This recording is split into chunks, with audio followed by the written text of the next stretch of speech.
অধ্যায়টা আমরা শুরু করি। খেয়াল করে দেখো, আমি একটা এই যখন মহাকর্ষ এবং অভিকর্ষ অধ্যায় শুরু করি তখন আমি একটা নিজস্ব একটা ডায়লগ দিই যে এই যে মানব যে মস্তিষ্ক আছে, আমাদের মানব মস্তিষ্ক,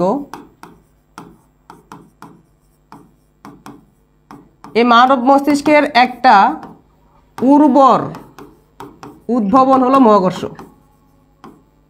বানান কি বলে? যাই হোক, দেখো বানান কি হয়। তাহলে এই মানব মস্তিষ্কের একটা যে উর্বর যে উদ্বোধন হয়, হ্যাঁ, একটা কি বলবো তোমাকে, একটা আবিষ্কার, চমৎকার আবিষ্কার হলো মহাকর্ষ বা গ্রাভিটি জিনিসটা। মহাকর্ষ ইংলিশ হলে কি বলতো? গ্রাভিটি। কেন এই কথাটা আমি কেন বলি? এই কথাটা বলার জন্য তোমাকে কিছু ইতিহাস জানতে হবে। এই মহাকর্ষ জিনিসটা কিভাবে আসলো, কাদের কাদের অবদান আছে, এর পিছনের যদি ইতিহাস তোমাকে আমি সংক্ষেপে বলি তাহলে তুমি বুঝতে পারবা যে মহাকর্ষ জিনিসটা আসলেও কত বিজ্ঞানীর জীবনের ফলে আমরা এটা আসলে এত সহজে পেয়েছি।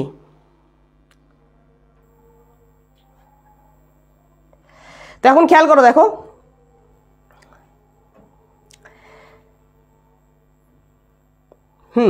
তো আমাদের এই যে মহাকর্ষ জিনিসটা নিয়ে যে সূচনা শুরু হয়েছে বা এই যে আলোচনা শুরু হয়েছে, আমি যদি মহাকর্ষর এই সূচনা কোথায় থেকে শুরু হয়েছে এই কথাগুলো যদি বলতে যাই তাহলে আমাদের চলে যেতে হবে পঞ্চদশ শতাব্দীর ওইদিকে।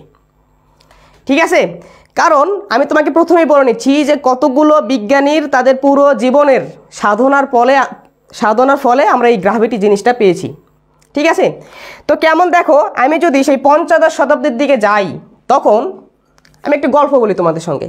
মনে করো পড়াচ্ছি না, তোমাদের সঙ্গে গল্প বলতেছি, জাস্ট ফ্র্যাঙ্কলি আমার সঙ্গে গল্প শোনো আমার থেকে। এই ছোটোবেলার দাদা দাদির থেকে গল্প শুনতে না, যে ঘুমানোর আগে যে দাদি একটু গল্প বলো, দাদা একটু গল্প বলো, তো আমি তোমাদেরকে এখন গল্প শোনাচ্ছি। দেখো এরকম একটা গল্প, ওই তো এক যে ছিল রাজা, ঠিক আছে, তার ছিল অনেক বড় একটা রাজ্য, সে রাজ্যতে অনেক বাঘ থাকতো, বাঘ ছেলেপেলেদেরকে ভয় দেখাইতো না ঘুমালে।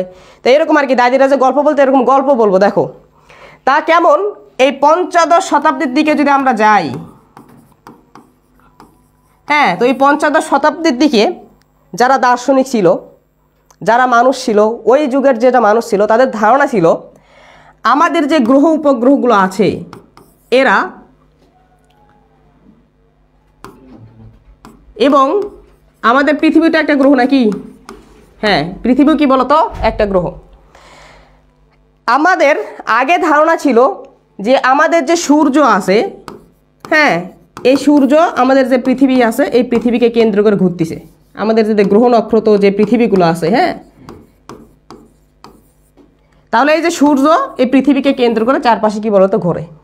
ঠিক আছে? এটা পঞ্চদশ শতাব্দীর দিকে যে দার্শনিকরা ছিল, কে কে, যেমন দেখো টলেমি,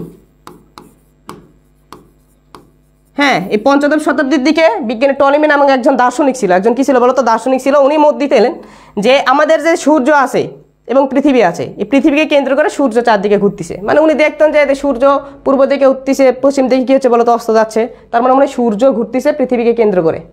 ঠিক আছে? আচ্ছা, তাহলে এটা আমরা কি দেখছি বলতো? সেই পঞ্চদশ শতাব্দীর দিকে যে বিজ্ঞানী টলেমি একটা কি দিয়েছে বলতো? মতামত দিয়েছে। এই মতামত অনেক দিন ধরে চলছে, অনেক মানুষ বিশ্বাস করছে। আমার মতো ধরো আমি ছোটোবেলার থেকে বড় হয়েছি, বিশ্বাস করে বড় হয়েছি, মারা গেছি, আমার সন্তান কি হয়েছে বলতো? জন্ম হয়েছে, সেও বিশ্বাস করছে হ্যাঁ সূর্য পৃথিবীকে কেন্দ্র করে ঘুরতেছে। তারপর কি হয়েছে বলতো? আস্তে আস্তে আস্তে আস্তে যখন আরও বিজ্ঞানী যখন কি হয়েছে বলতো? বিজ্ঞানটা যখন অগ্রসর হয়েছে, তারপর এই ষোড়শ শতাব্দীর দিকে আসে। ঠিক আছে? ষোড়শ শতাব্দীর দিকে আসে এই ধারণার একটু কি হয়েছে বলতো? ভিন্ন মতবাদ চলে আসছে। এই ষোড়শ শতাব্দীর দিকে আসে আমাদের আরও একজন কি বলতো? মহান ব্যক্তি, উনি হলো কোপারনিকাস। কি বলতো? কোপারনিকাস। উনি আসে বললো যে না, তোমরা ভুল বলতেছো, তোমরা যেটা বলতেছো সেটা কি বলতো?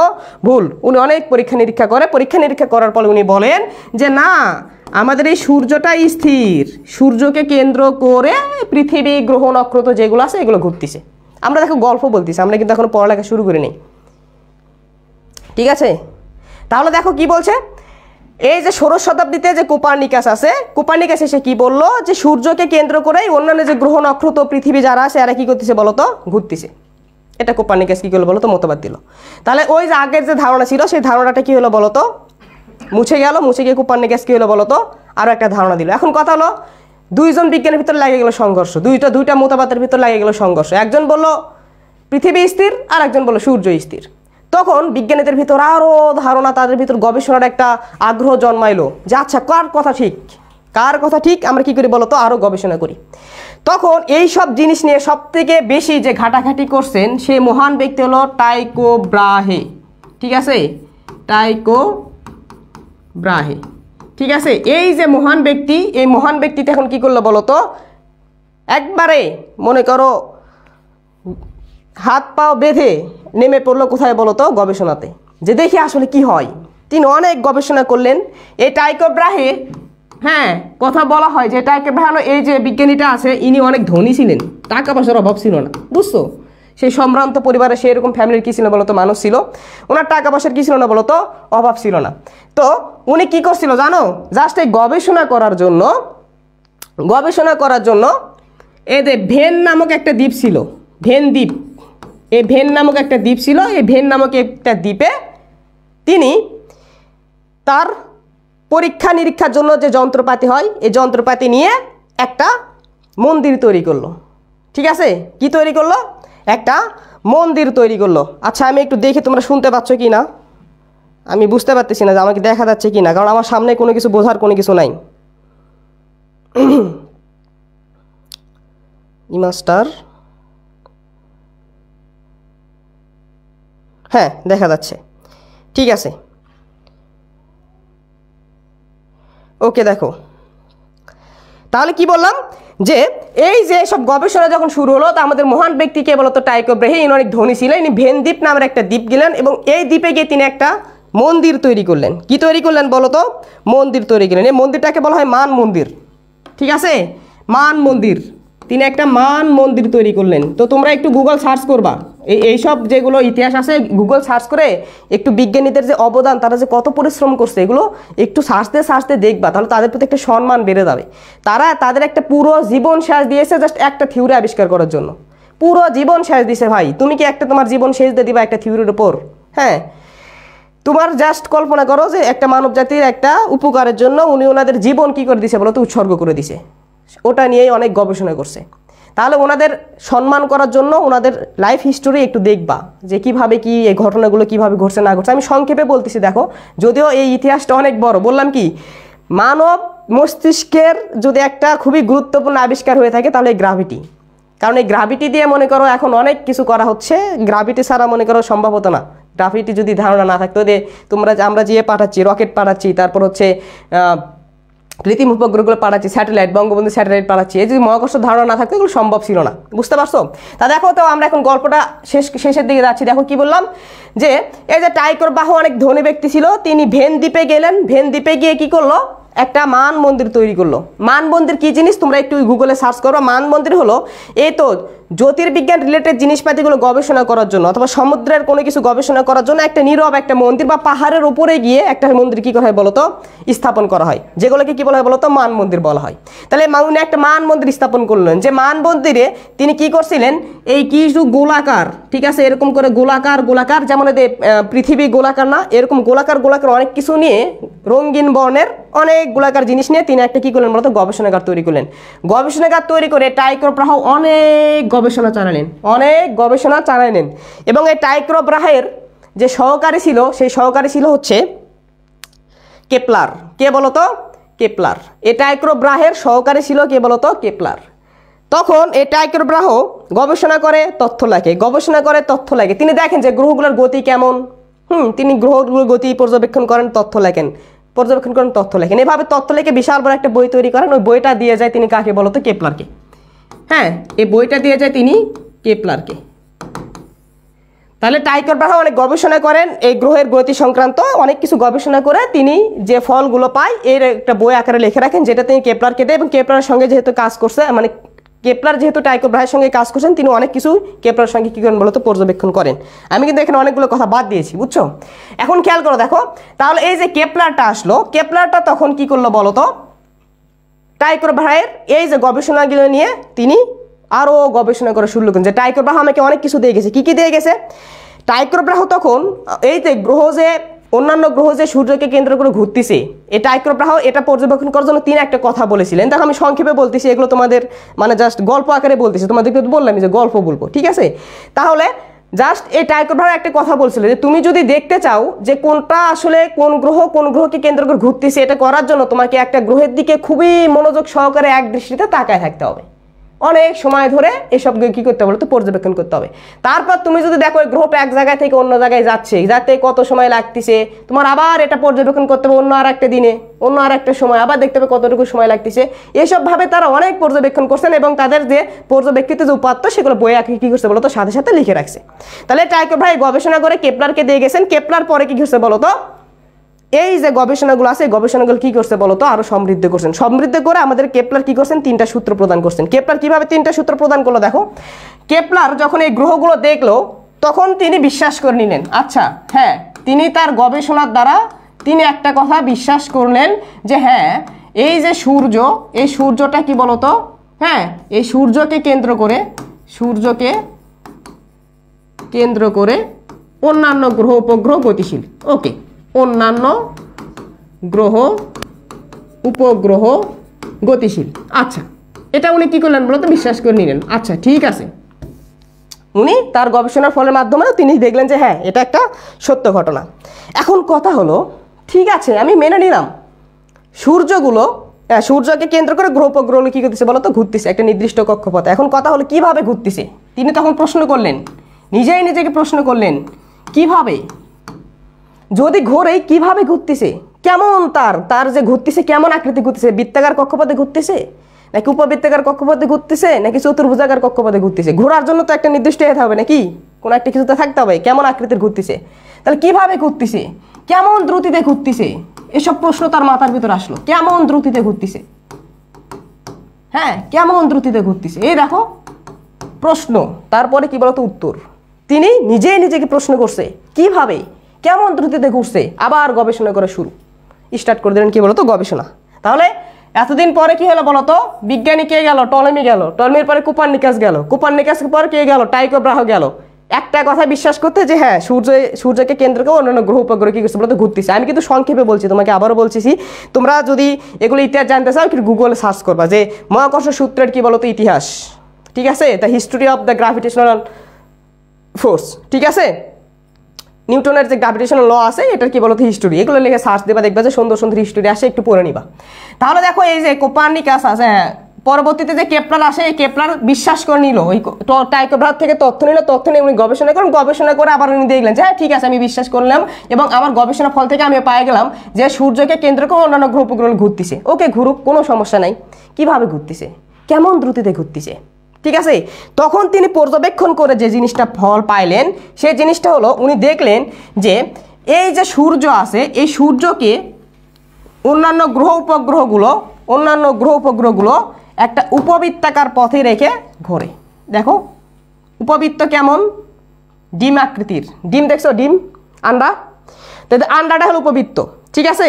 তাহলে এই উপবৃত্ত দেখো, উপবৃত্ত সম্পর্কে কথাবার্তা বললে অনেক কিছু বলা যায়, তাহলে আবার তোমার কনেক্সে ঢুকতে হবে। আমি সংক্ষেপে কয়েকটা কথা বলি। দেখো এই উপবৃত্তের 2টা ফোকাস থাকে, উপবৃত্তের কি থাকে, 2টা ফোকাস থাকে, আর উপবৃত্তের কি থাকে বলতো, একটা কেন্দ্র থাকে। এই ফোকাসকে আমি ধরলাম F1, এই ফোকাসকে ধরলাম কি বলতো F2, আর কেন্দ্রকে বললাম কি বলতো C। উপবৃত্তের 2টা ফোকাস থাকে আর একটা কি থাকে বলতো, কেন্দ্র থাকে, বিশ্বাস করে নাও, হ্যাঁ এটাই সত্য। তাহলে এই কেপলার প্রথমে কি দেখলেন, প্রশ্ন করলেন, আচ্ছা বুঝলাম যে সূর্যকে কেন্দ্র করে অন্যান্য গ্রহগুলো ঘুরতেছে, কিভাবে ঘুরতেছে। তখন তিনি পরীক্ষা নিরীক্ষা করে পর্যবেক্ষণ করে দেখলেন যে সূর্যকে কেন্দ্র করে যে অন্যান্য গ্রহ উপগ্রহগুলো ঘোরে উপবৃত্তাকার পথে ঘোরে। কিভাবে ঘোরে, উপবৃত্তাকার পথে ঘোরে। তাহলে উপবৃত্তাকার পথে ঘোরার জন্য সূর্যকে তো কোথাও একটা রাখতে হবে, যাকে রাখে কি করতে হবে বলতো, অন্যান্য গ্রহগুলো ঘুরবে।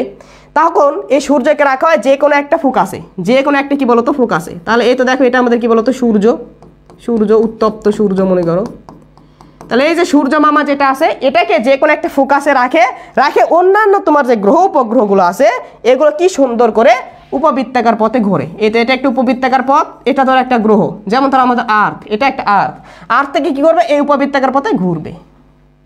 তাহলে তিনি দেখো একটা প্রশ্নের উত্তর পেয়ে গেছেন কি, আচ্ছা সূর্যকে কেন্দ্র করে গ্রহগুলো ঘুরতেছে, কিভাবে ঘুরতেছে, উপবৃত্তাকার পথে ঘুরতেছে, ঠিক আছে। এটা একটা তার ফল। এখন কথা হলো আচ্ছা, এটা মেনে নিলাম, কোনো সমস্যা নাই।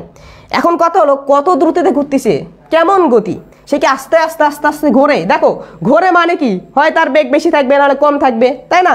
কেমন দ্রুতিতে ঘোরে, তার দ্রুতিটা কেমন হবে, দ্রুতির রূপটা কেমন? ঠিক আছে, তখন তিনি এটা পর্যবেক্ষণ করার জন্য তিনি কি করলেন, তিনি যেটা করলেন দেখো আমি সেটা তোমাকে বলে দিচ্ছি। তিনি এরকম ধর উপবৃত্তাকার একটা পথ আছে, তিনি এখন ওই গ্রহের দিকে তাকায় থাকে, দেখলেন এভাবে তাকায় আছে। তিনি কি করলেন, দুইটা ভিন্ন ভিন্ন সময় নিলেন। কি নিলেন?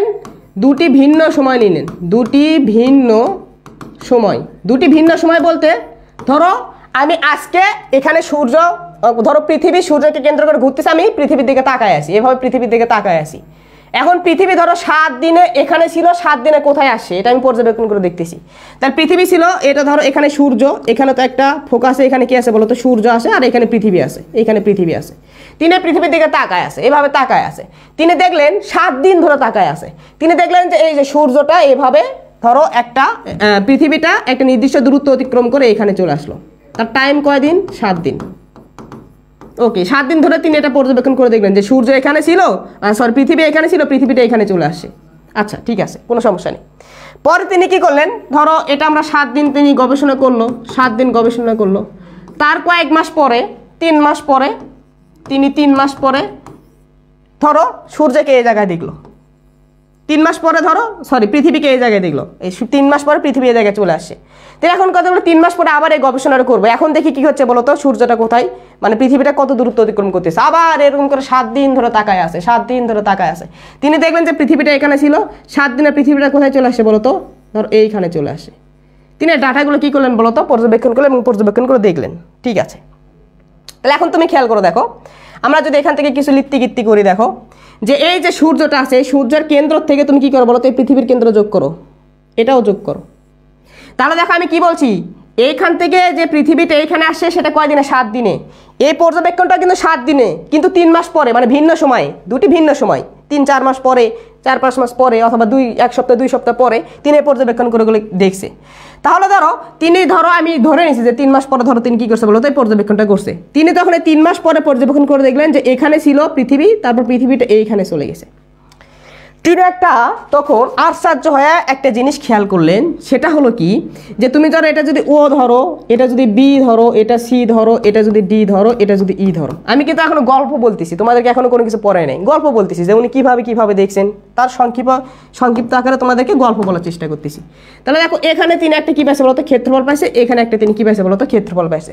তিনি আশ্চর্যজনকভাবে খেয়াল করলেন যে এই তো এইখানে 7 দিনে সূর্যটা যে ক্ষেত্রফল অতিক্রম করছে, দেখো এই যে পৃথিবীটা এখানে পৃথিবী সংযোগ করে দিছে, সূর্যের সাথে সংযোগ করে দিছে, একটা ক্ষেত্রফল উৎপন্ন করছে। যে ক্ষেত্রফল কত বলতো, ও এ সি, আর এই যে ক্ষেত্রফল কত বলতো, ও এফ ও ইডি, এই দুটো পরস্পর সমান হয়ে গেছে। দেখো একটু মনোযোগ দাও, আমি আবার বলতেছি, তিনি 7 দিন গবেষণা করলেন, গবেষণা করে দেখলেন যে পৃথিবীটা এখান থেকে এতে আসছে। পরে অন্য আরেকটা ভিন্ন একটা সময় 7 দিন গবেষণা করে দেখলেন যে পৃথিবীটা এখান থেকে এখানে আসছে। তিনি আশ্চর্যজনকভাবে খেয়াল করে দেখলেন যে এই যে ক্ষেত্রফল এবং এই যে ক্ষেত্রফল, এই দুটো পরস্পর কি বলতো, সমান। এখন প্রশ্ন হলো দেখো এইটুকু জায়গা জুড়ে কিন্তু অল্প একটু দূরত্ব গেছে। দেখো পরিধি বরাবর অতিক্রান্ত যে সরণ সেটা কিন্তু কম, আর এখানে দেখো পরিধি বরাবর যে সরণ এটা কিন্তু অনেক বেশি পথ, এটা কিন্তু কি বলতো, অনেক বেশি পথ। এখন তুমি খেয়াল করে দেখো, এটা কিন্তু আমাদের সূর্য মামা ছিল। তাহলে সূর্য মামার থেকে যখন পৃথিবী দূরে ছিল, তখন দেখো একই সময় এসে চাপ বরাবর কম দূরত্ব অতিক্রম করছে। আর যখন সূর্য মামার কাছে পৃথিবী চলে আসছে, ওই একই সময়ে দেখো চাপ বরাবর বেশি দূরত্ব অতিক্রম করছে। তার মানে এমন না যে যেখানে যখন এইখানে ছিল সে আস্তে চলছে, একই সময়ে কম দূরত্ব, তার মানে কি অবশ্যই ধীরে ধীরে চলছে। আর একই সময়ে বেশি দূরত্ব, তার মানে কি বলতো, দ্রুত চলছে। তার মানে তিনি আশ্চর্যজনকভাবে খেয়াল করলেন যে যখন কোনো গ্রহ সূর্যের কাছাকাছি থাকে তখন তার বেগ বেশি হয়, যখন দূরে থাকে তখন তার বেগ কম হয়। তো ছোটোবেলাতে আমি আমার শ্রদ্ধেয় একটা বড় ভাই বুয়েটিয়ান চমক হাসান ভাইয়ের একটা ভিডিও দেখছিলাম, যখন আমি ক্লাস 8-এ পড়ি, আমি যখন ক্লাস 8-এ পড়ি, তখন ওনার একটা ভিডিও আমার ইউটিউবের মাথার সামনে চলে আসে। তিনি এই জিনিসটা ব্যাখ্যা করছিলেন, তখন আমি বুঝছিলাম না, কারণ তখন আমি কেপলারের সূত্র জানি না। উনি খুব মজা করে এরকম করে দেখাইছিল আমাকে যে এখানে একটা কি আছে বলতো, এই তো উপকেন্দ্র দুইটা যদি ফোকাস হয়, এখানে যদি কি থাকে বলতো, সূর্য মামা থাকে, হ্যাঁ, তা উনি এইরকম করে একটা মজা করে আমাকে জিনিসটা দেখাইছিল, তারপর আমি এটা পড়ে বুঝতে পারছিলাম ও আচ্ছা এই কথা, যে যখন এই যে পৃথিবী যখন সূর্যের কাছাকাছি থাকে তখন সে দ্রুত চলে, তার বেগটা অনেক কী হয় বলতো বেশি হয়, যতই দূরে যায় আস্তে আস্তে চলে, কাছে আসে আবার দ্রুত চলে, দূরে যায় তত কী হয় বলতো ধীরে চলে, কাছে আসে দ্রুত চলে। তার মানে কেমন দেখো, এই তো চমক হাসান ভাইটা যেভাবে পড়াইছে দেখো, এভাবে আস্তে আস্তে কাছে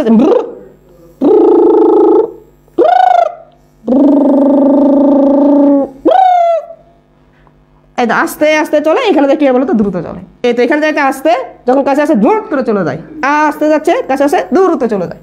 বুঝতে পারছো? তার মানে দেখো এটা পৃথিবী ঘুরতেছে, আমার হাতটা পৃথিবী, এই তো ঘুরতেছি, এখানে আস্তে আস্তে ঘুরতেছি, এখানে আছে জোরে, এখানে আস্তে আস্তে ঘুরতেছি, এখানে আছে কি বলতো জোরে।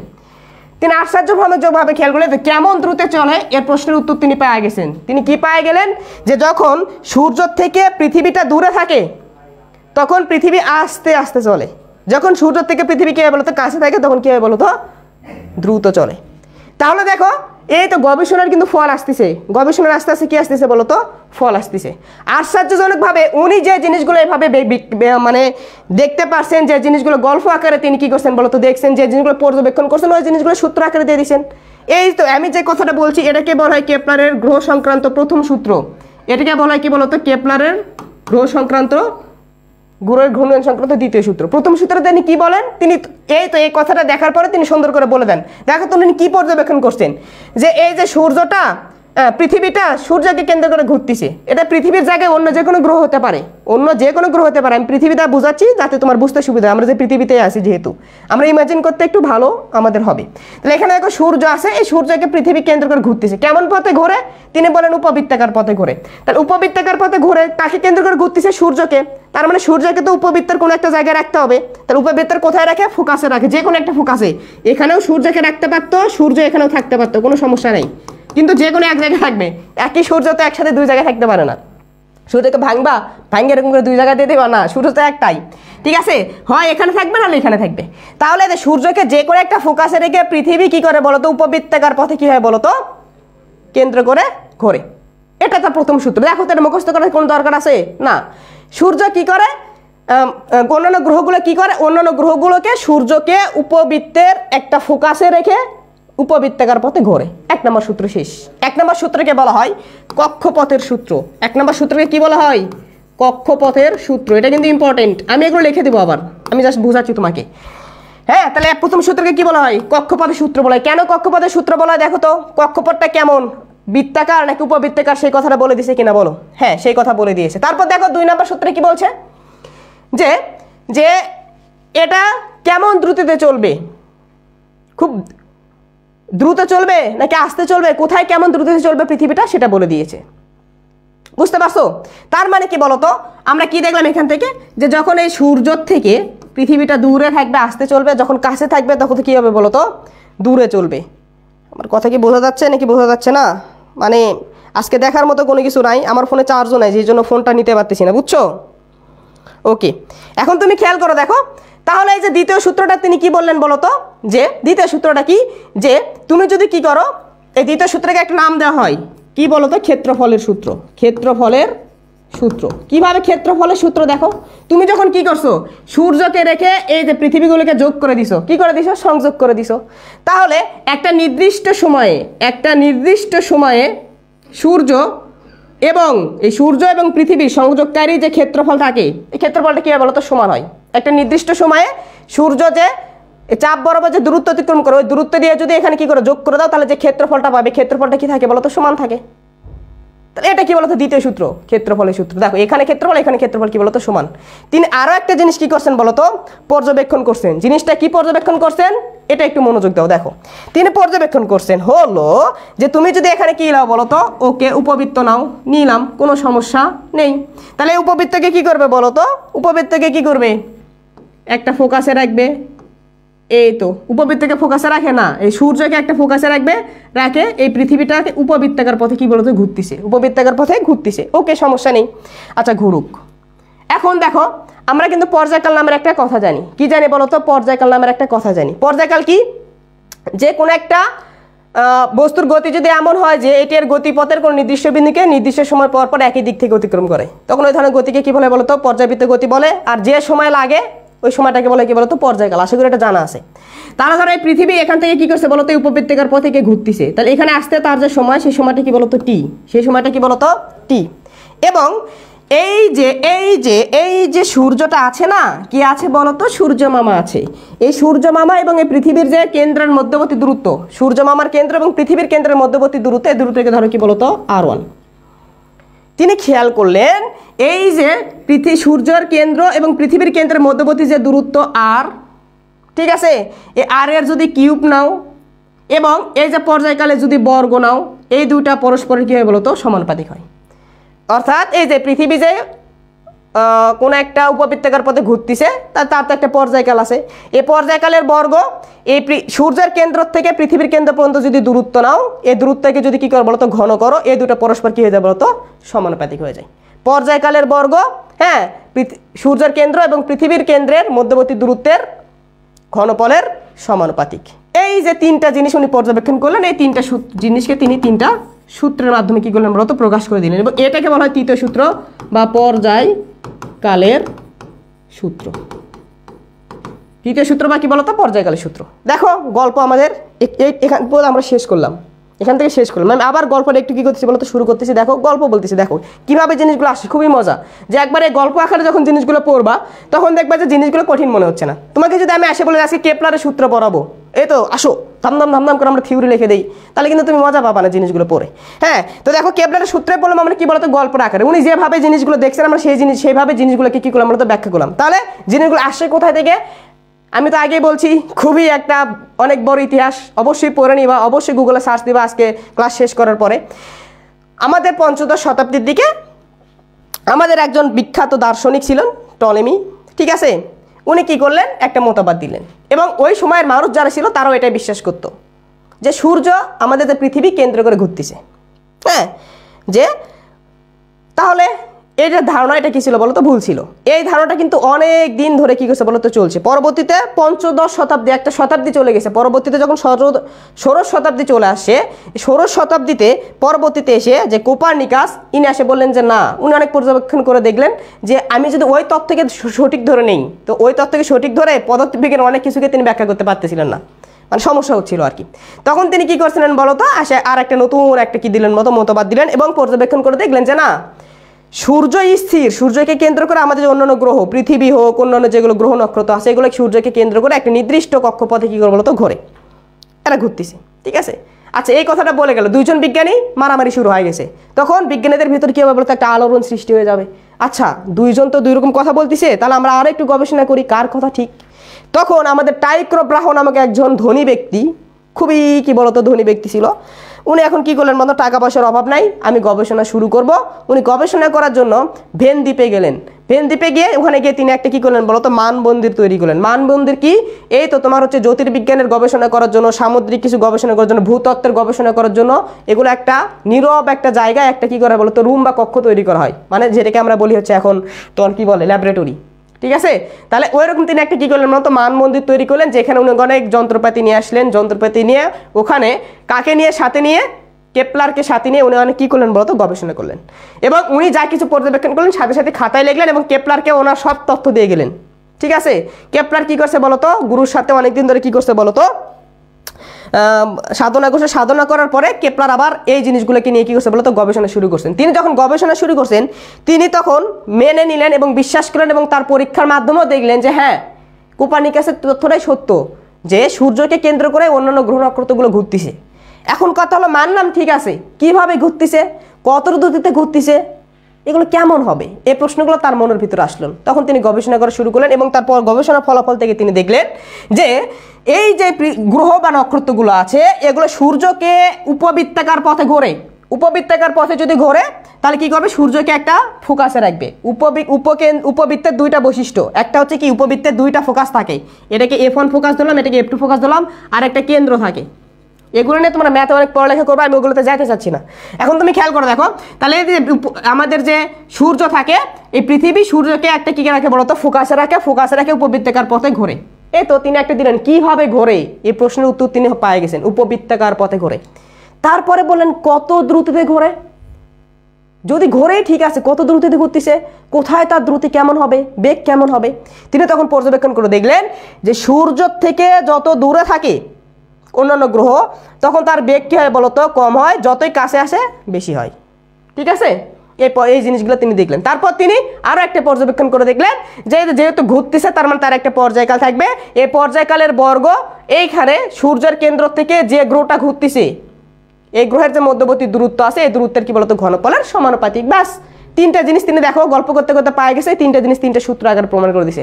এখন যদি আমি তোমাকে বলি কেপলারের তিনটা সূত্র বলো, কেপলারের তিনটা সূত্র লেখো, তুমি লিখতে পারবে কি পারবে না বলো তো? তোমরা কি বুঝতে পারছো বলো তো? তোমরা কি বুঝতে পারছো?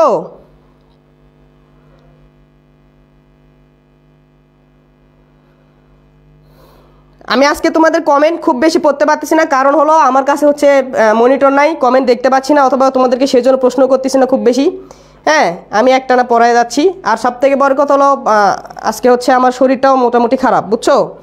এই জন্য আমি এই অসুস্থ, তবুও তোমাদেরকে ক্লাস নিলাম যে আমি যদি এখন ক্লাসটা মিস করি তাহলে তোমাদের একটা শিডিউল মিস হবে। তো ভাবলাম যে যা ছেলেপেলের সঙ্গে গল্প করে আসি, তবুও তার একটা রেগুলারিটির ভেতরে থাকুক, বুঝছো? তো দোয়া করো আমার জন্য যাতে খুব দ্রুত সুস্থ হই। এখন খেয়াল করো, দেখো, ওকে ক্লিয়ার? কিছু নোট করতে হলে বলেন ভাইয়া, সমস্যা নেই, আমি এখন এক এক করে, এই তো দেখো আমি যে কথাগুলো বললাম এই কথাটাই তোমার জন্য নোট। তুমি যখন পড়বা না তখন তুমি এই তো যে ভাইয়া কোন কোন কথা বললো, কোথায় থেকে কোন বিজ্ঞানীর কথা বললো, কি কথা বললো, এগুলো একটু নোট করে নিয়ে দেখি, তাহলে তোমার ওই ইতিহাস আর ঘাটতে হবে না। আর যদি তুমি ঘাটতে চাও তাহলে ইউটিউবে কী করবা, অথবা ইউটিউবে পাবা না হয়তো, বা গুগলে কী করবা বলো তো, একটু সার্চ দিয়ে এগুলো ঘেটে দেখবা, ঠিক আছে? ওকে, এখন তুমি খেয়াল করো, দেখো আমরা এখন কি করব বলো তো, এই যে কেপলারের যে সূত্রগুলো আছে এই সূত্রগুলো আমরা এখন বইয়ের যে ফরম্যাটটা আছে বইয়ের ফরম্যাটে যেভাবে আমাদেরকে বুঝাইছে আমরা সেভাবে একটা একটা করে দেখব। তাহলে আমি দেখো প্রথম সূত্র, কেপলারের গ্রহ সংক্রান্ত প্রথম সূত্র, এটাকে কি বলা হয় বলো তো, কক্ষপথের সূত্র, কক্ষপথের সূত্র। তাহলে বলো তো আমি যদি তোমরা যদি সরাসরি আমার সামনে থাকতে তোমাদেরকে যদি প্রশ্ন করতাম যে কেপলারের প্রথম সূত্র কি বলতে পারবা কিনা?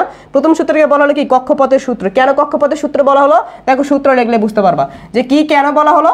যে গ্রহসমূহ, তোমার যে গ্রহগুলো আছে এই গ্রহসমূহ সূর্যকে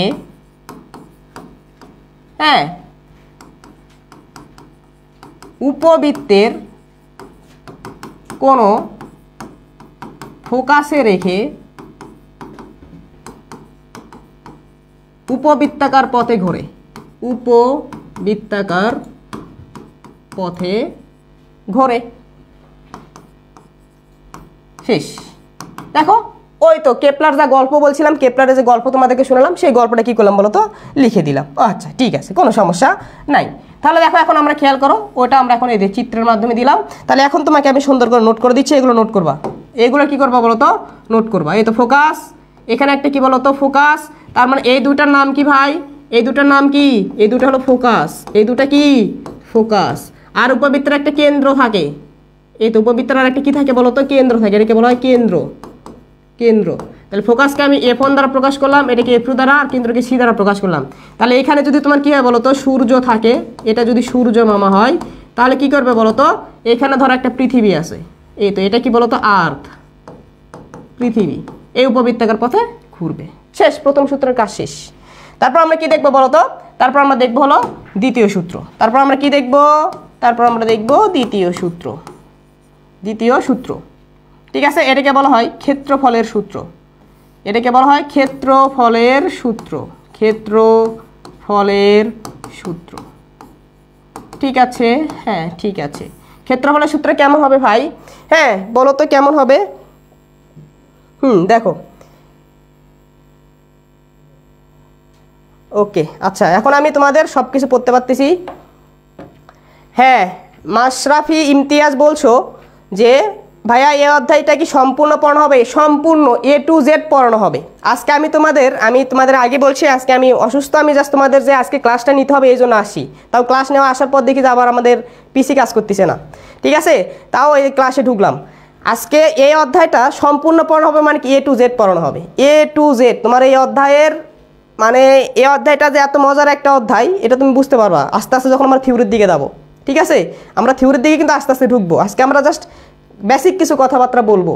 ঠিক আছে, সামনের দিন থেকে আমাদের এই অধ্যায় কি বলতো মেইন পড়ালেখা কী হয়ে যাবে বলতো শুরু হয়ে যাবে। মানে সামনে মঙ্গলবার, প্রতি রবিবার এবং মঙ্গলবার ঠিক 7:30টায় তোমাদের ক্লাস হবে। এবং এই অধ্যায়ের আমার মোটামুটি 8টা থেকে 9টা লেকচার লাগবে, 8টা থেকে 9টা। আমরা বেসিক থেকে শুরু করে প্রো একবারে ইঞ্জিনিয়ারিং অ্যাডমিশন পর্যন্ত তোমার আর কোনো কিছু হাত দেওয়া লাগবে না, আমি সেভাবে তোমাদেরকে এই অধ্যায়টা পড়ায় দেবো। ঠিক আছে, একবারে ইঞ্জিনিয়ারিং অ্যাডমিশন পর্যন্ত তোমার আর কোনো কিছু পড়া লাগবে না, জাস্ট এইটুকু শিওর হয়ে থাকো। বুঝতে পারছো? ওকে, তাহলে দ্বিতীয় সূত্র কি বলছে দেখো, যে সূর্য ও গ্রহকে সংযোগ সরল রেখা। আচ্ছা তোমরা একটু বলো তো আমরা কি দেখতে পাচ্ছ কিনা আমার লাইভটা এখানে আটকে গেছে, তোমাদের কি আটকে গেছে নাকি? আমার এখানে আমি দেখতেছি যে লাইভ আটকে গেছে, তোমরা একটু আমাকে বলো তো লাইভ আটকে গেছে নাকি ঠিক আছে?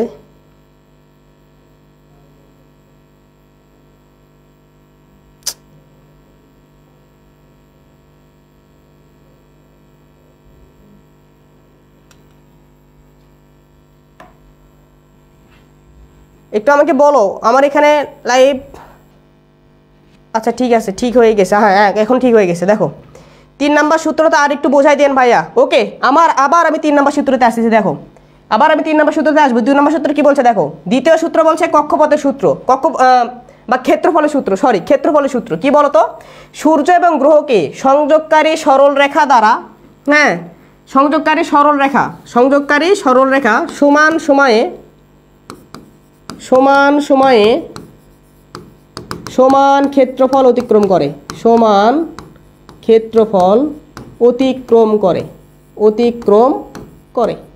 ওই তো কেপলার যেটা গবেষণা করে দেখছে সেটা কি করছে বলো তো উনি, এই তো সূত্র আকারে কি করছেন বলো তো দিয়ে দিচ্ছি। কি বলছে, সূর্য এবং গ্রহকে সংযোগকারী সরল রেখা। তাহলে সূর্য এবং গ্রহকে সংযোগকারী সরল রেখা আমরা একটা কি করি বলতো অঙ্কন করে নিই। এখানে আর একটা কি নেই বলতো, আমরা উপবৃত্ত নেই। এই তো উপবৃত্ত নিলাম। ঠিক আছে, তাহলে উপবৃত্তের এখানে কি আছে বলতো, এইটা একটা ফোকাস, এইটা আর একটা ফোকাস। ওকে, কোনো সমস্যা নেই, রিল্যাক্স, কোনো সমস্যা নেই। তাহলে এখানে কি আছে বলতো, এখানে সূর্য মামা আছে। ওকে, সূর্য মামা হাসতেছে আমাকে দেখে, হাসো, কোনো সমস্যা নাই। আর এইখানে আমার কি আছে বলতো, পৃথিবী আছে। আর এইখানে আমার কি আছে বলতো, পৃথিবী আছে। ওকে, কোনো সমস্যা নেই। তাহলে আমরা এদের সূর্য নিলাম, সূর্য এবং পৃথিবীকে সংযোগকারী সরলরেখা একটা অঙ্কন করলাম। তাহলে সূর্যটা ধরো টি সময় পরে, মানে সরি পৃথিবীটাই টি সময় পরে এই জায়গায় আসলো। কোথায় আসলো? পৃথিবীটা টি সময় পরে এখানে আসলো। এই তো আমরা এটাকে সংযোগ করে দিলাম। তাহলে একটা নির্দিষ্ট সময়ে টি সময়ে এই সূর্যটা পৃথিবীটা যখন কি করছে বলতো ঘুরে আসছে, তখন এখানে একটা ক্ষেত্রফল অতিক্রম করছে। এইটা একটা কি বলতো ক্ষেত্রফল। ও একই সময়ে অন্য আর একটা কি করছে বলতো, ধরো 6 মাস পরে বা 7 মাস পরে এই তো পৃথিবীটা এখানে আসছিল। হ্যাঁ, তাহলে এখান থেকে এখন দেখা শুরু করছে। আমি বলছি তুমি টি সময় পরে দেখে আর কতটুকু দূরত্ব যায়। দেখো টি সময় পরে পৃথিবীটা এখানে ছিল, এখান থেকে কোথায় গেছে বলতো এখানে গেছে। তাহলে এই দুটো সংযোগ করে এখন কি করবো বলতো সরলরেখা অঙ্কন করো। তো সরলরেখা অঙ্কন করার পরে এখানে আমরা ক্ষেত্রফল কতটুকু পেলাম, হ্যাঁ এইটুকু এরিয়া জুড়ে, এই তো এইটুকু সময় গেছে টি সময়ে, তাহলে এইটুকু আমরা এরিয়া পেলাম। এবং এই তো কেপলার পর্যবেক্ষণ করে দেখছেন যে এই যে পৃথিবীটা আছে এই টি সময় এখানে যে ক্ষেত্রফল অতিক্রম করবে, ওই টি সময় এখানেও কি করবে বলতো সেম ক্ষেত্রফল অতিক্রম করবে, কোনো সমস্যা নেই। তার মানে আমরা যদি এখন নাম দিই, এটা যদি কি দেই বলতো ও এ বি সি ডি নাম দেই, তাহলে তুমি এখন বলো তুমি কি বলবা বলো তো, এই যে ক্ষেত্র কি বলো তো ও এ বি ইজ ইকুয়াল ক্ষেত্র কি বলো তো ও ডি সি পরস্পর সমান।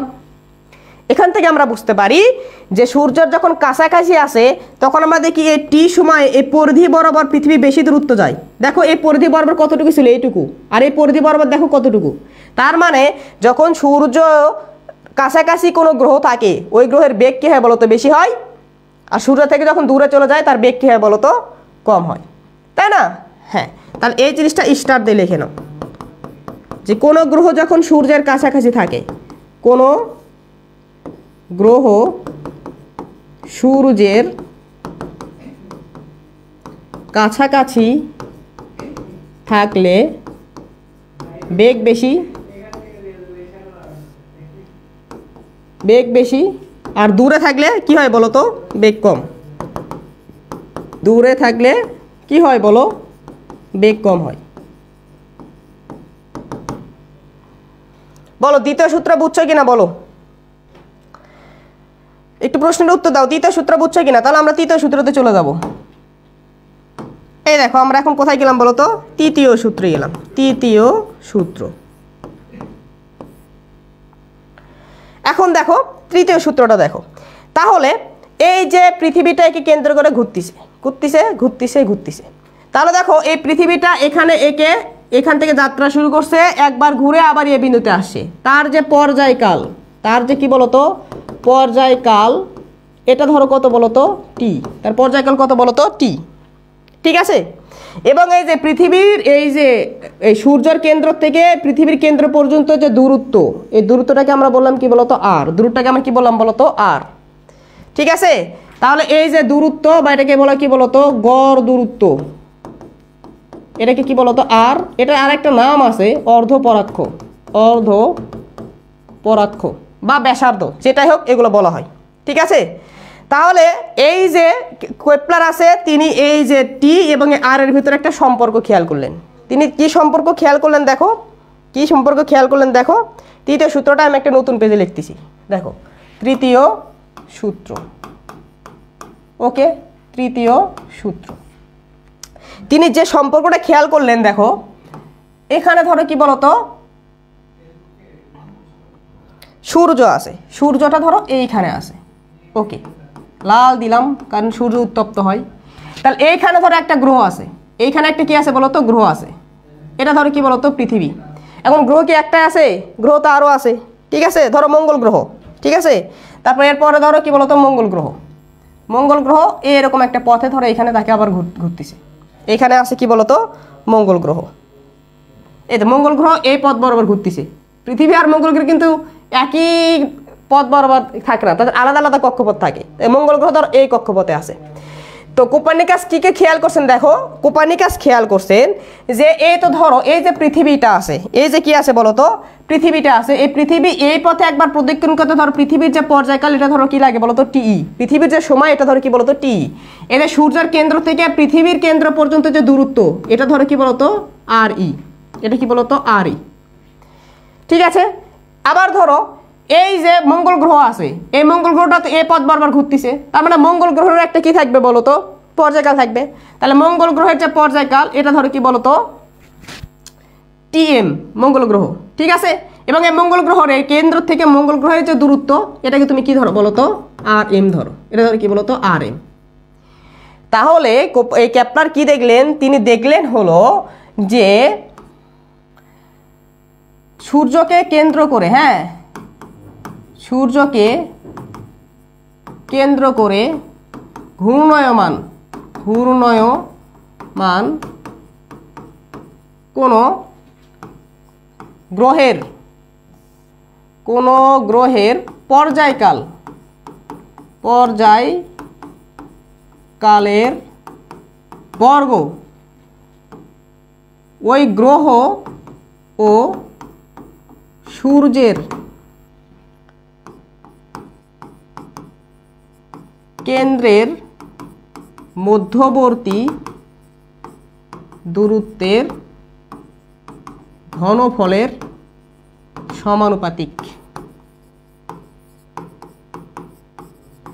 এটা উনি দেখলেন, ঠিক আছে। কি বললো দেখো, সূর্যকে কেন্দ্র করে ঘূর্ণায়মান কোনো গ্রহ, এইতে সূর্যকে কেন্দ্র করে ঘূর্ণায়মান একটা গ্রহ আর্থ, এর যে পর্যায়কাল, এই পর্যায়কালের বর্গ এই গ্রহ সূর্য এবং ওই গ্রহের কেন্দ্রের মধ্যবর্তী যে সংযোগকারী রেখা আর ই এর ঘনফলের সমানুপাতিক। তাহলে এটা আমরা সূর্য নিছি। আমরা যদি মঙ্গল গ্রহে নেই, তাহলে মঙ্গল গ্রহের পর্যায়কালের কি বলতো বর্গ, মঙ্গল গ্রহের কেন্দ্র এবং সূর্যের কেন্দ্রের মধ্যবর্তী দূরত্বের যে ঘন, তার কি বলতো সমানুপাতিক। এই তো এটাই বলছে। এবার বুঝছো কিনা বলো তো, ক্লিয়ার কিনা? রাজ ভাই বলো তো এবার ক্লিয়ার কিনা 3 নম্বর সূত্র? বলো বলো ক্লিয়ার কিনা বলো।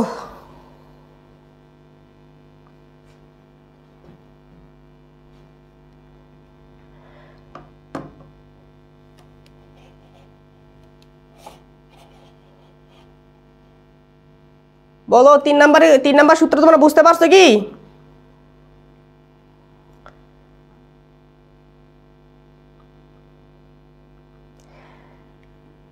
দেখো তারপরে যদি আমরা যাই, তাহলে আমরা এই গ্রহ সম্পর্কিত যে কেপলারের যে সূত্রগুলো আছে এগুলো আমরা কি করলাম বলো তো দেখলাম। তাহলে এখান থেকে যদি আমরা এভাবে লিখি বলো তো টি স্কোয়ার ইজ ইকুয়াল একটা সমানুপাতিক ধ্রুবক কে নাও আর ই কিউব আমরা বলতে পারি। ঠিক একইভাবে আমরা ওইটা পরে যদি ইকুয়েশন নেই তাহলে আমরা এইভাবে বলতে পারি যে টি এম স্কোয়ার ইজ সমানুপাতিক ধ্রুবক ইন্টু কি বলো তো আর এম কিউব, তাই না? তাহলে এখান থেকে যদি তুমি কি করো বলো তো টি স্কোয়ার ডিভাইডেড বাই কি নাও বলো তো R E cube now is equal কি হবে কে হবে।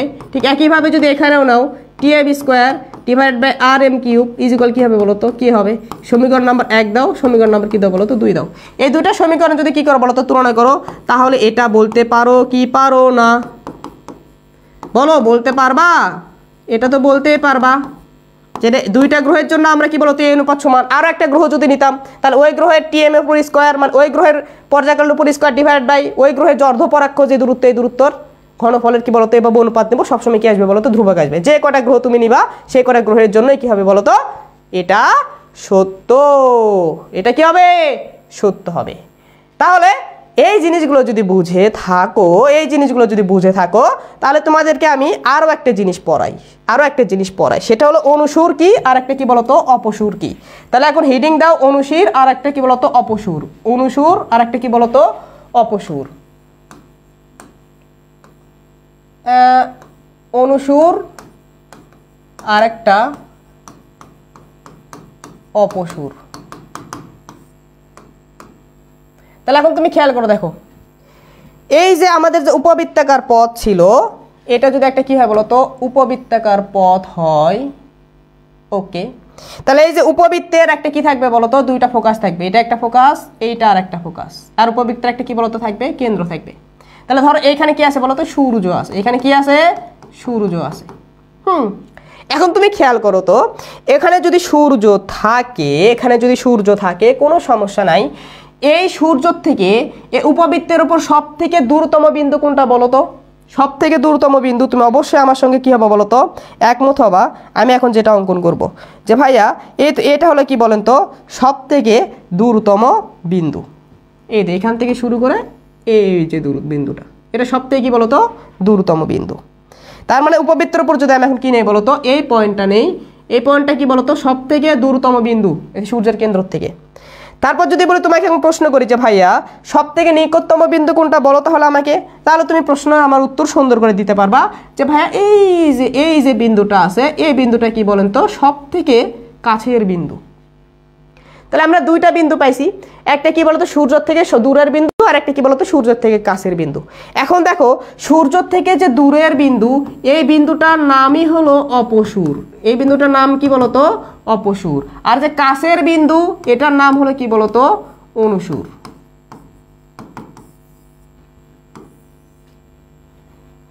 মনে থাকবে কি বললাম বলতো সূর্য থেকে দূরে যে বিন্দু এটাকে বলে অপসূর, সূর্য থেকে কাছের যে বিন্দু এটাকে বলা হয় কি বলতো অনুসূর।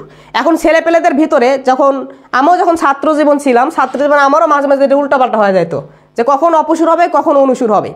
তো এখন দেখো এটা হচ্ছে মনে রাখার একটা সহজ উপায় আছে, তুমি আগে যদি সহজ উপায়টা বলে দিই সেটা হলো মানে আমি যেভাবে মনে রাখছি অনু মানে কি বলতো ছোট না, অনু মানে কি অনু ক্ষুদ্র ক্ষুদ্র অনু, তাহলে অনু মানে কি বলতো ছোট। তাহলে যদি অনু মানে যেহেতু ছোট তার মানে কাছের দূরত্বটাকে বলবো অনুসূর আর অপসূরটা তাহলে কি হবে বড় দূরত্বটা হবে। এখান থেকে আমরা একটা কথা বলতে পারি অনুসূর এবং অপসূরের জন্য আমরা কি করতে পারি বলতো একটা এই আকারের কয়েকটা ম্যাথ করলে ভালো হয়। আসবে ভাইয়া এরপরে ম্যাথ আসবে, আমি আগে থিওরি পড়াচ্ছি এরপরে অবশ্যই ম্যাথ আসবে। দেখো খেয়াল করো তাহলে আমি কি বললাম এই যে আমি কেপলারের যে দ্বিতীয় সূত্র ছিল ক্ষেত্রফলের যে সূত্র সেই সূত্র থেকে কিন্তু আমি একটা কথা জানি যে সূর্য থেকে দূরত্ব যত বাড়ে বেগ তত কিন্তু কমে এবং দূরত্ব যত কমে বেগ তত কি হয় বলতো বাড়ে। যত দূরে যাই এই তো সূর্য তাই না কি হয় এখানে কি আস্তে আস্তে চলে তারপর দূরে চলে আস্তে আস্তে চলে দূরে চলে তাই না। তার মানে কি দূরত্ব যত বাড়ে তার বেগ তত কমে, যত কাছে আসে তার বেগ তত কি হয় বলতো বৃদ্ধি পায়। তার সম্পর্কটা কেমন ভাই সমানুপাতিক না ব্যস্তানুপাতিক না ব্যস্তানুপাতিক, দূরত্ব বাড়লে কমে যাচ্ছে। তার মানে আমি যদি বেগ এবং এই যে দূরত্ব এই দুটার সাথে সম্পর্ক আমি প্রকাশ করি তাহলে ভি ইজ প্রপোর্শনাল টু কত হবে বলতো আর হবে না। তার মানে এখান থেকে যদি আমি তোমাকে এইভাবে বলি যে ভি আর ইজ ইকুয়াল কি বলো তো কে। হ্যাঁ, এখানে একটা সমানুপাতিক ধ্রুবক নিলাম, আরটাকে কি করে দিবা বলো তো, গুণ করে দিবা, তাই তো। এখন যদি তোমাকে আমি বলি যে সূর্য থেকে ধরো এইটুকু যে দূরত্ব, এইটুকু দূরত্বকে ধরো r1, এইখানে যে বেগ এটা ধরো v1, এখান থেকে এইটুকু যে দূরত্ব, এইটুকু দূরত্বকে ধরো r2, আর এখানে যে বেগ এটাকে ধরো কি বলো তো v2। তাহলে এই সমীকরণের সাহায্যে আমরা দেখতে পাচ্ছি যে v আর r গুণ করে আমরা একটা কি পাই বলো তো, কনস্ট্যান্ট মান পাই। তার মানে এখান থেকে v1 আর r1 যেটা হবে, এখান থেকে v2 আর r2 গুণ করে কি হবে বলো তো, একই কনস্ট্যান্ট মান পাবো। এটা একটা কি বলতো সূত্র, অনুসুর এবং অপসুরের জন্য এটা একটা কি বলতো সূত্র। তাহলে অনুসুর কি জিনিস ভাই, অনুসুর সংজ্ঞা এখন তোমাকে যদি বলি তুমি সংজ্ঞা লিখতে পারবা কি পারবা না বলো তো, আশা করি পারবা, যে সূর্যের নিকটতম দূরত্বকে অনুসুর, আর সূর্যের দূরবর্তী, সব থেকে দূরবর্তী যে দূরত্ব এটা কি বলতো অপসুর। ক্লিয়ার কি ক্লিয়ার না বলো তো ভাইয়ারা, তোমরা কি এটা বুঝতে পারছো নাকি পারো নাই বলো তো, বলো। তাহলে যদি এই রিলেটেড যদি তোমাকে একটা ম্যাথ দিই, দেখো এই অনুসুর আর অপসুর রিলেটেড যদি তোমাকে একটা ম্যাথ দিই, আমি তোমাকে দিলাম যে কোনো একটা জায়গার অনুসুরের দূরত্ব, কোনো একটা জায়গায় অনুসুর, এই অনুসুরের যে দূরত্ব, হ্যাঁ আমি তোমাকে বলে দিলাম যে ধরো 1.5 × 10⁷ কিলোমিটার, এবং অপসুর কোনো একটা জায়গা ধরো অপসুর, এটা আমি তোমাকে বলে দিলাম কি বলতো 1.5 × 10⁻15 কিলোমিটার, মানে এমনিতে আমি র্যান্ডম একটা মান দিচ্ছি, ঠিক আছে। এবং অনুসুর স্থানে বেগ, অনুসুরে যে বেগ, ঠিক আছে, এটা আমি তোমাকে বলে দিলাম কত বলো তো, ধরো 300 মিটার/সেকেন্ড। অপসুরে বেগ কত, অপসুরে বেগ কত, দেখো মান আমি র্যান্ডম এমনিতেই মনে যাচ্ছে সেটাই লিখে দিয়েছি। তাহলে যদি এরকম যদি কোনো তোমাকে ম্যাথ দেয় যে অনুসুরের দূরত্ব তোমাকে বলে দিয়েছে, অপসুরের দূরত্ব বলে দিয়েছে, অনুসুরে বেগ বলে দিয়েছে, অপসুরে বেগ কত, তাহলে তুমি কি করবা বলো তো, এই যে অনুসুর এবং অপসুর থেকে তুমি ইকুয়েশনটা জানো যে v1 = r1 = কি বলো তো v2 r2। তাহলে আমরা জানি কি বলো তো v1 r1 = কত বলো তো v2 r2। তাহলে এখান থেকে তোমার বার করতে বলছে কি বলো তো, অপসুরে বেগ বার করতে বলছে। তাহলে অনুসুরের দূরত্ব রেখে যদি কি বলো তো r1 ধরো, অনুসুরের দূরত্ব যে r1 = কত বলো তো 1.5 × 10⁻7। অনুসুরের যে বেগ, এই অনুসুরের বেগটাকে যদি তুমি কি ধরো বলো তো, অনুসুরের বেগটাকে যদি তুমি কি ধরো বলো তো v1 ধরো, v1 কত বলো তো 300 মিটার/সেকেন্ড। আর অপসুরের যে দূরত্ব এটাকে r2 ধরো, r2 কত বলো তো 1.5 × 10⁻15 কিলোমিটার বলছে, এটা কিলোমিটার বলছে, হ্যাঁ এটা মিটার না, কিলোমিটার, এগুলো মিটার করে নিবা অথবা দরকার নাই। দেখো তাহলে এখানে v2 = কত বলো তো হট, তাহলে এখান থেকে বলো অপসুরের বেগটাই তো বার করতে বলছে, একবার সিম্পল অঙ্ক। তাহলে v2 = কত বলো তো v1 r1 / কত বলো তো r2, v1 r1 / কত বলো তো r2, ঠিক আছে। তাহলে খেয়াল করো, দেখো এখান থেকে আমি আশা করি তোমরা মানটা বার করতে পারবা। v1 এর মান দেওয়া আছে, r1 এর মান দেওয়া আছে, তারপর r2 এর মান দেওয়া আছে, বসা এখান থেকে কী করবো বলো তো v1 কত হয় বের করে নিতে পারবা আশা করি, ঠিক আছে। তাহলে কেপলারের 3টা সূত্র ক্লিয়ার, অনুসুর কি অপসুর কি এগুলো কি বুঝতে পারছো ভাইয়ারা, বলো তো বুঝতে পারছো কি বলো।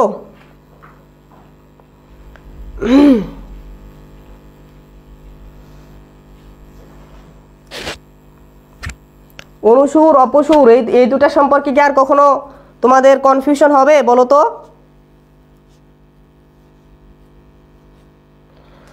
আচ্ছা মারুফ বলছো 3 × 10⁻6 মিটার/সেকেন্ড, ঠিক আছে হতে পারে, তুমি ক্যালকুলেশন করে দেখো, আমি তো র্যান্ডম মান দিয়ে দিয়েছি, বুঝছো, বুঝতে পারছি, ধন্যবাদ।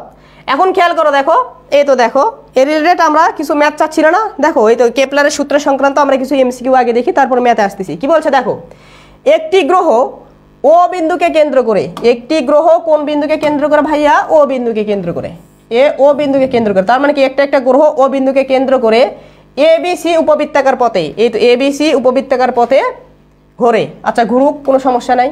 ত্রিভুজ AOC এর ক্ষেত্রফল, ত্রিভুজ AOC তাহলে ত্রিভুজ এ ও সি এর ক্ষেত্রফল ত্রিভুজ এ ও বি এর ক্ষেত্রফলের দ্বিগুণ, ত্রিভুজ এ ও বি এর ক্ষেত্রফলের দ্বিগুণ, ত্রিভুজ এ ও বি এর ক্ষেত্রফলের কি বলতো দ্বিগুণ। তার মানে এ ও সি এর যে ক্ষেত্রফল সেটা কি হবে, এ ও বি এর ক্ষেত্রফলের কয় গুণ হবে ভাই, 2 গুণ হবে। আমরা উদ্দীপক প্রতিষ্ঠা লিখতেছি। আচ্ছা, সিবি পথ অতিক্রম করতে গ্রহটির, সিবি পথ বলতে কোথান থেকে কতটুকু, এখান থেকে এইটুকু, এখান থেকে এইটুকু, এই সিবি পথ অতিক্রম করতে এই গ্রহটির 4 ঘন্টা সময় লাগে, তাই না? তার মানে টি অফ সিবি পথ, এই টি অফ সিবি পথ অতিক্রম করতে তার সময় লাগে কয় ঘন্টা ভাই, 4 ঘন্টা, 4 আওয়ার। বি এ পথ অতিক্রম করতে, এই তো বি থেকে এইটুকু পথ অতিক্রম করতে গ্রহটির কত ঘন্টা সময় লাগবে। তার মানে T of A B is equal কি বলতো 8। এটা তোমার কি করতে হবে বলতো, বের করতে হবে। এটা তোমার কি করতে হবে বলো, বের করতে হবে।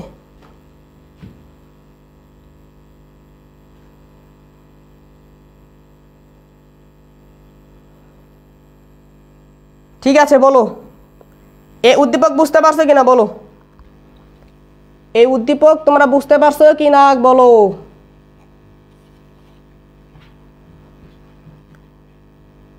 যে এ ও সি যেটা তোমাকে বলে দিছে যে এ ও সি এটার যে ক্ষেত্রফল এ ও বি এর ক্ষেত্রফলের কি বলতো দ্বিগুণ। আর এই সিবি পথটুকু অতিক্রম করতে তার সময় লাগছে 4 ঘন্টা, এ বি পথটুকু অতিক্রম করতে তার কতটুকু সময় লাগবে এটা তোমার কি করতে হবে বলতো, বের করতে হবে, তাই না? এখন তুমি খেয়াল করো তো, আমি যদি বলি যে ত্রিভুজ এ ও সি, ত্রিভুজ এ ও সি এর ক্ষেত্রফল এটা আর কিছুই না, ত্রিভুজ এ ও বি এর ক্ষেত্রফল প্লাস ত্রিভুজ বি ও সি এর ক্ষেত্রফল। ত্রিভুজ এ ও সি এর যে ক্ষেত্রফল এটা কি ত্রিভুজ এ ও বি এর ক্ষেত্রফল আর ত্রিভুজ বি ও সি এর ক্ষেত্রফল সমান কিনা, হ্যাঁ সমান। তাহলে তুমি আমাকে যদি বলো যে ভাইয়া আমি কিন্তু একটা কাজ করে দিতে পারি, যে এ ও সি এর জায়গায় কিন্তু আমি কি লিখে দিতে পারি বলো তো, 2a অফ বি লিখে দিতে পারি, 2a অফ বি লিখে দিতে পারি। তাহলে তুমি এখানে লেখাও তো 2 ত্রিভুজ A of B, A O C এর জায়গায় শর্ত আমাদের ওটা বলে দিছে, ইজগল কত হবে বলো তো, ত্রিভুজ এ ও বি প্লাস ত্রিভুজ কি বলো তো বি ও সি।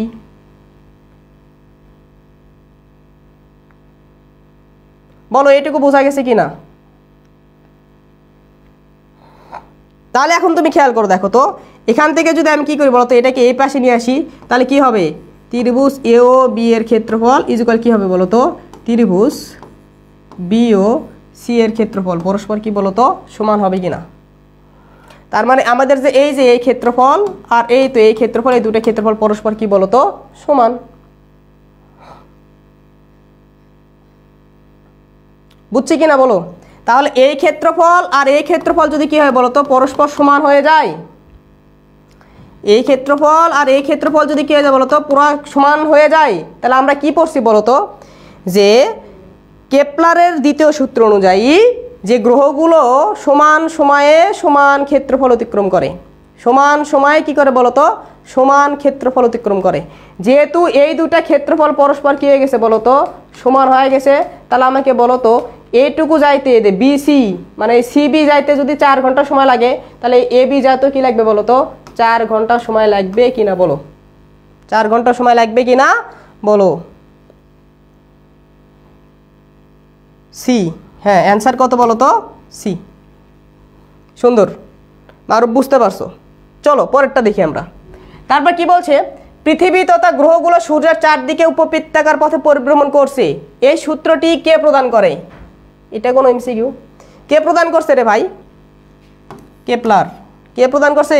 কেপলার। তারপর কি বলতো, চিত্রে কোন অবস্থানে পৃথিবীর বেগ সব থেকে কম? এই যে চিত্রে কয়েকটা অবস্থান তোমাকে বলে দিছে, এটা হলো এ অবস্থান, এটা হলো বি অবস্থান, সি অবস্থান, ডি অবস্থান, ই অবস্থান। বলছে কোন অবস্থানে বেগ সব থেকে কি হবে বলতো কম হবে। বলতো কোন অবস্থানে বেগ সব থেকে কম হবে? বলো কোন অবস্থানে বেগ সব থেকে কম হবে বলো। বি অবস্থানে। ইয়েস, কোন অবস্থানে বলো তো? বি অবস্থানে।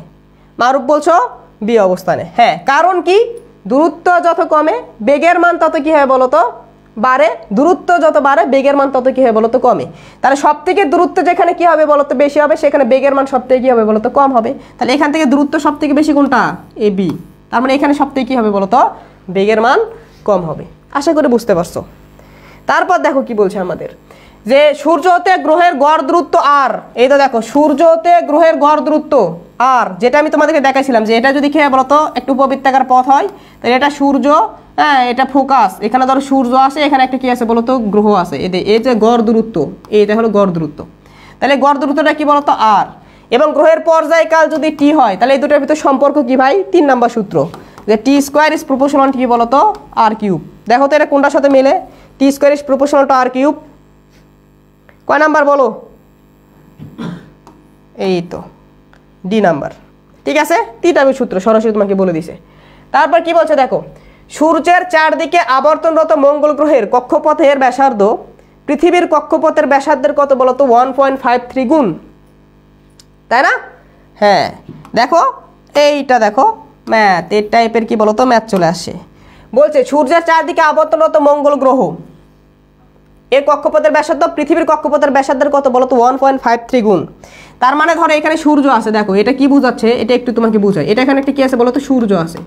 এই সূর্যকে কেন্দ্র করে আমাদের তো পৃথিবী তো একটা উপবৃত্তাকার পথে ঘুরবে নাকি বলো, হ্যাঁ পৃথিবী একটা উপবৃত্তাকার পথে ঘুরবে। তাহলে এই যে পৃথিবীর উপবৃত্তাকার পথ ধরো এটা, তাহলে এই সূর্যকে কেন্দ্র করে ঠিক একইভাবে আমাদের আরও একটা গ্রহ আছে, যেটাকে কি বলছে আমরা বলতো মঙ্গল গ্রহ, সেটাও একটা উপবৃত্তাকার পথে ঘুরতেছে। এই উপবৃত্তাকার পথ ধরো এই তো এটা, ওকে। তাহলে আমাদের কি আছে বলতো, এইখানে আমাদের কি আছে বলতো পৃথিবী আছে, আর এইখানে ধরো আমাদের কি আছে বলতো মঙ্গল গ্রহ আছে, আর এটা আমাদের কি বলতো সূর্য মামা, এটা আমাদের কি সূর্য মামা। তাহলে এই যে পৃথিবী সূর্যকে কেন্দ্র করে যে পৃথিবী যে ঘুরতেছে, এই পৃথিবী যে ঘুরতেছে তার যে তোমার কি বলতো ব্যাসার্ধ, এটা তোমাকে বলে দিয়েছে। আর এখানে মঙ্গল গ্রহ এটাও ব্যাসার্ধ বলে দিয়েছে। এই মঙ্গল গ্রহের যে ব্যাসার্ধ এটা ধরো কি বলতো আর এম, ঠিক আছে। মার্স মানে মঙ্গল গ্রহ না রে, তাই তো মনে হয়। তাহলে এটা আর এম, ঠিক আছে। এটা মঙ্গল গ্রহের কি বলতো ব্যাসার্ধ, এটা যে পৃথিবীর যে ব্যাসার্ধ আর ই, এটার 1.53 গুণ। এটার কত গুণ বলতো 1.53 গুণ। তারপর কি বলছে, পৃথিবীতে 365 দিনে 1 বছর হলে, তার মানে পৃথিবীর পর্যায়কাল টি তোমাকে বলে দিয়েছে কত বলতো 365 দিন। বলছে মঙ্গল গ্রহে কত দিনে 1 বছর হবে, মঙ্গল গ্রহের ব্যাসার্ধ কত, মানে পর্যায়কাল কত, সরি, তাহলে মঙ্গল গ্রহের পর্যায়কাল টি এম ইকুয়াল কত বলো হট, এটা তোমাকে বের করতে বলছে। তাহলে আমরা কোন সূত্রে সাহায্য করব, ওই তো যে সূত্র আমরা একটু আগে দেখে আসলাম, যে T square divided by T of কে বলো পৃথিবী, টি অফ পৃথিবীর উপর স্কোয়ার, তারপর কি হবে বলো তো আর অফ পৃথিবীর উপর cube is equal T of মঙ্গল গ্রহের উপর কি বলতো স্কোয়ার আর অফ মঙ্গল গ্রহের কি বলতো কিউব, পরস্পর কি হবে বলতো সমান হবে, ধ্রুবক সংখ্যা। একটু আগে তো আমরা 3 নম্বর সূত্রে এটা প্রমাণ করে আসলাম। আচ্ছা যদি তাই হয় দেখো তোমার বার করতে হবে কি বলতো মঙ্গল গ্রহের পর্যায়কাল, ঠিক আছে। তাহলে মঙ্গল গ্রহের পর্যায়কাল টি এম স্কোয়ার সমান কত হবে টিই স্কোয়ার, হ্যাঁ এটাকে একটু সুন্দর করে লিখি, টি স্কোয়ার ইন্টু আর এমটা ওখানে চলে যাবে, আর এম ডিভাইডেড বাই আর ই, তার উপর কি বলতো কিউব। তাহলে তুমি খেয়াল করো দেখো এখান থেকে টি এম ইকুয়াল কত আসবে, এই 2টাকে যদি এ পাশে নিয়ে যাও তাহলে কি হবে 1/√2, তা টি এ পাশে 1/√2 দুইটার উপরে হবে, আর বাই 1/√2 উপর হলে কি হবে 1/√2 আর 2 কেটে যাবে, আর এখানে কত হবে R M divided by R E to the power 3 divided by 2। তাহলে এখান থেকে দেখো টি এমটা আমরা পেয়ে যাচ্ছি। তাহলে টি এম ইকুয়াল কত, টি হচ্ছে 365 দিন into R M divided by R E, R M কত 1.53 ইন্টু আর ই, তাহলে 1.53 ইন্টু আর ই দিলে আর ই কেটে যাবে, থাকবে কত 1.53 to the power 3 divided by 2। তো এটা এখন ক্যালকুলেশন করে দেখবা ভাই, যতদিন আসে ততদিন 100 সামথিং দিন আসে, 129 কি 26 দিন আসে। হ্যাঁ বুঝতে পারছো কি বুঝতে পারো নাই বলো তো, একটু বুঝতে পারছো কি পারো নাই বলো, তোমরা কি বুঝতে পারছো?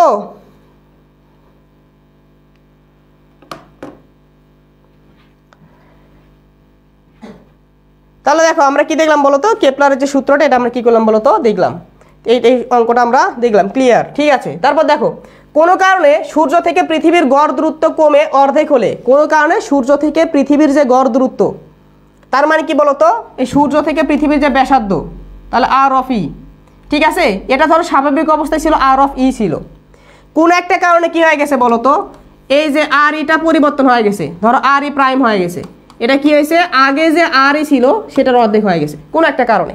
পৃথিবী থেকে সূর্যের গড় দূরত্ব ধরো আর ই ছিল, কোন একটা কারণে এই গড় দূরত্বটা কমে কি হয়ে গেছে বলতো, অর্ধেক হয়ে গেছে, ঠিক আছে। তারপর বলছে বছরের দৈর্ঘ্য বা পৃথিবীর আবর্তনকাল কত পরিবর্তন হবে।